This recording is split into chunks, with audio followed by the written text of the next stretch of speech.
November 20th, 1943. The morning sun blazes down on BDO, the tiny coral atoll of Tarawa in the Gilbert Islands. Private Eddie Olson stands in the ankle-deep lagoon off the beach, one of 35,000 Marines in Major General Julian C. Smith's assault force. He is already soaking wet, sweat mixing with seawater in the heat. Temperatures are near 40 degrees Celsius and rising as dawn breaks. The air has the acrid sting of diesel exhaust and gunpowder. Behind him, battleships and carriers have beaten the island to rubble for hours, but even through the black smoke he can see swatches of green jungle and shell-torn sand. The reef flats stretch out 100 meters ahead, jagged and merciless. Intelligence said the Japanese garrison, roughly 4,800 men under Admiral Keiji Shibasaki, have fortified every inch with bunkers, pillboxes, and barbed wire, their heavy Type 96 machine guns and Type 97 rifles poised to cover the beaches. Eddie and the other Marines have heard it all. Fortified like an unsinkable battleship, they say, but the bombardment has barely dented its defenses. Now, on Nimitz's orders, they wade in. The landing craft grinds to a halt and the ramp clangs onto dead coral. The surf is shallow but begins sucking at Eddie's legs as he steps down. Around him, Higgins boats and LCMs have stopped short of the sand, stranded on the reef in the low tide. Eddie lifts his Garand rifle above his head and wades forward. Each step sends a spray of salt water and blood spurting through the water. Rocks and coral slash at his feet and shins through his dripping trousers. Overhead, the sky is smeared with smoke. Tracer fire streaks upward, then down onto the beach. The Japanese open up with everything. A Type 96 heavy machine gun on his left sprays the water inches from his legs, cutting them like waves on coral. Another roar cracks from a pillbox ahead. Eddie sprints across the reef on legs he can barely feel. A mortar round detonates off to the right, sending a shower of coral chips in all directions. The blast knocks him forward and he nearly plunges chest first into the water, but he manages to fling himself forward toward the tiny bit of cover that might exist ahead. All around him American Marines are going down. One to his left clutches his gut and drops, nose in the water, mouth gurgling. Another staggers and falls, a fountain of blood blossoming on the water's surface. Eddie whips his head around. A buddy has been hit in the chest, gasping bubbles on the surface. Through the spray he can see the Japanese tank traps and a fragment of coral seawall on the beach, with enemy soldiers stepping out of slit trenches to fire. He reaches the log seawall amid the chaos. Coral and sand banks have been piled around it as an anti-landing barrier. Eddie throws himself behind a thick coconut log and leans out over it. The water is red and green with blood, floating Americans and Japanese all around. He sees a Japanese soldier kneeling over a wounded Marine, finishing him off with a pistol. A dull crack, then splatter. The bullet strobes of a Thompson and Arisaka rifles flash against broken palms on the shore. The heat is suffocating, and the air tastes of cordite and burning wood. Shell explosions flare orange against sand and jungle, lighting up the outlines of concrete bunkers that have not been destroyed by the bombardment. At the reef edge, a half-sunk landing craft burns with black smoke, the bodies of those who fell still floating nearby. An LVT amphibious tractor puffs into view through the haze. Marines shout aboard it, firing a Browning .50 cal into a Japanese pillbox. Eddie tries to scramble aboard, but a mortar lands directly on its deck. He is thrown off like a rag doll into the water again. His left leg shudders with pain. A grenade fragment must have nicked him. Lying face down in the warm salt water, he fights for breath. Coral gasps at his wounds. Slowly, shocked by the blast and exhaustion, Eddie drifts to a pale wooden span of wreckage.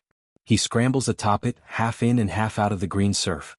Around him lie the dead and wounded, U.S. Marines, Japanese infantry, and even Korean laborers who were forced to fight. All bleed into the coral water. The smell is intolerable, cordite and diesel smoke from burning LVTs, plus the sweet stench of cooking flesh. He holds perfectly still, praying the Japanese snipers above do not see his head above the surface. Every slight moan or movement nearby triggers a reflexive twitch in him. On the far side of the seawall, a Japanese voice shouts, then a pistol cracks. An American Marine's voice ends in a desperate grunt. Eddie blinks against the blood in his eyes. He closes them, trying not to choke on the salt. Hours pass. The sun moves overhead and the surf laps again and again against his body. Eddie's drenched uniform is tight and rough, ice-cold moments after the blast, then roasting hot under the relentless sun. Sweat leaks into every cut. His leg wound burns through the morphine fog. He is thirsty, exhausted, scared, and alone. His only company is the sight of corpses drifting by and the echoes of small arms fire, distant now but constant. In rare pauses he even hears the crackle of friendly machine guns being set up farther down the beach. He presses an arm against his mouth to stifle a shudder when a U.S. flamethrower bursts behind a bunker slab, a geyser of flame briefly silhouetting an advancing Marine beyond. Night falls suddenly. The lull of darkness brings no rest. Japanese flares and sporadic tracer fire still light the ruined palm stumps and mangled white sand. Somewhere in the gloom a bugler on a ship sounds taps. The mournful notes drift across the water, each echo confirming the carnage. Hundreds of Marines now lie dead on Tarawa's shores. Eddie, face in the water, hears it but cannot speak. He tastes iron and salt, and looks up at the stars reflected in the lagoon, lonely in a battle that has claimed so many. He knows almost none of his fellow Marines from February 8th are moving. Only silence, now and then punctured by a distant single shot. Before dawn on November 21st, the tide has risen. Shivering from agony and adrenaline, Eddie wakes to a gray morning. The American assault has not stopped. Even as he lifts his head, he sees more Marines crowding onto the island. Boxes of supplies and heavy weapons have reached the sand in some places. Off to his right, the distant growl of an engine raises his hope. The first M4 Sherman tanks have arrived on Red Beach too, their tracks grinding over the coral. He hears men shout, "They're working on that bunker." Each tank's main gun booms inland, making the coral under his feet tremble. Closer now, rifle fire and the buzz of .50 cal remind him he is still in deadly reach of Japanese guns. Nearly 36 hours after coming ashore, Eddie still lies motionless. The fever rising from his wound-blistered leg is intense. His world is sloshing tide water. Overhead, American searchlights sweep the harbor and naval guns periodically boom in distant support. Occasional mortar fire from BDO lights the sky. He strains to listen. A medic's voice floats across the water, calling through the dark, "Any Marines left on Red 2?" When Eddie forces himself to make a faint croaking sound, a reply comes. A corpsman wades through the green dusk toward the logs that pierce the edge of the reef. By 0800 on November 22nd, crews of corpsmen and stretcher-bearers are moving through the shallows. One spots Eddie's faint movement. Two Marines on either side gently roll him onto a canvas litter. He feels rough hands cutting off his soaked jacket. The pain explodes when someone jabs morphine into his vein. For a moment Eddie blinks at the sky and hears victory in the distance. The Stars and Stripes is being raised over BDO's main pier, shouts of "The island's secure," ringing out as Marines mount the last defenses. Eddie is evacuated onto the deck of a destroyer off BDO. His leg is set in traction. He drifts in and out of fevered delirium through the night and into November 23rd. Shipboard doctors scuttle around him. They warn he has picked up a severe infection. While half asleep, he hears casualty figures over the radio. About 1,100 Marines killed and roughly 2,100 wounded have fought for this spit of coral, so few even a single division commander is astonished by the ratio.